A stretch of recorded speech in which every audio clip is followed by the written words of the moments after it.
আসসালামু আলাইকুম ভিউয়ার্স, আশা করি সবাই ভালো আছেন। আজ আমি আপনাদের জন্য নিয়ে এসেছি চিকেন পপকর্নের একটি রেসিপি। আশা করি ভিডিওটা আপনার ভালো লাগবে। ভালো লাগলে অবশ্যই আমার চ্যানেলটি সাবস্ক্রাইব করবেন এবং পাশে থাকা বেল আইকনে ক্লিক করবেন এবং আমার পেজটি ফলো দিয়ে রাখবেন। চলুন তাহলে শুরু করা যাক।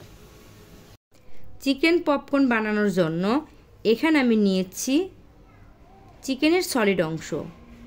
এভাবে লম্বা লম্বা করে কেটে নিয়েছি।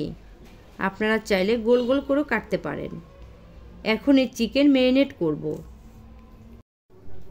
ম্যারিনেটের জন্য দিয়ে দিচ্ছি স্বাদ মতো লবণ, 1 চা চামচ সয়া সস, 1/2 চা চামচ গোলমরিচের গুঁড়া, 1/2 চা চামচ গরম মশলার গুঁড়া, একটি ডিম, 1 চা চামচ মরিচের গুঁড়া দিয়ে সবগুলো উপকরণ মিশিয়ে নেব। এখন দিয়ে দিচ্ছি 1 চা চামচ লেবুর রস। তারপর আবার কিছুক্ষণ নাড়াচাড়া করে 10 মিনিট রেস্টে রেখে দেব। এ পর্যায়ে চিকেন ফ্রাই করার জন্য যে ময়দা দিয়ে কোট করব সেটা রেডি করে নিচ্ছি।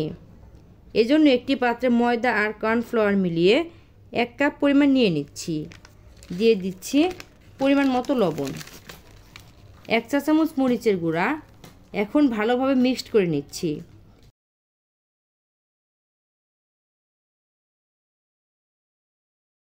মিক্সড করা হয়ে গেছে। এখন ম্যারিনেট করা চিকেন এইভাবে ময়দা দিয়ে একটি একটি করে কোট করে নেব। কোট করার সময় চিকেনটা এইভাবে ঝাঁকিয়ে ঝাঁকিয়ে বারবার ময়দা দিয়ে কোট করে নেব।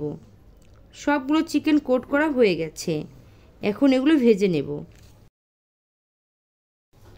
এজন্য একটি পাত্রে পরিমাণ মতো তেল নিয়ে নিলাম।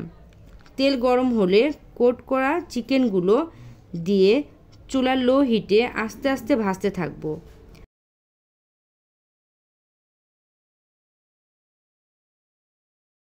যখন কালারটা এইরকম হবে তখন বুঝতে হবে পপকর্ন রেডি হয়ে গেছে। এখন চুলা থেকে নামিয়ে পরিবেশন করব।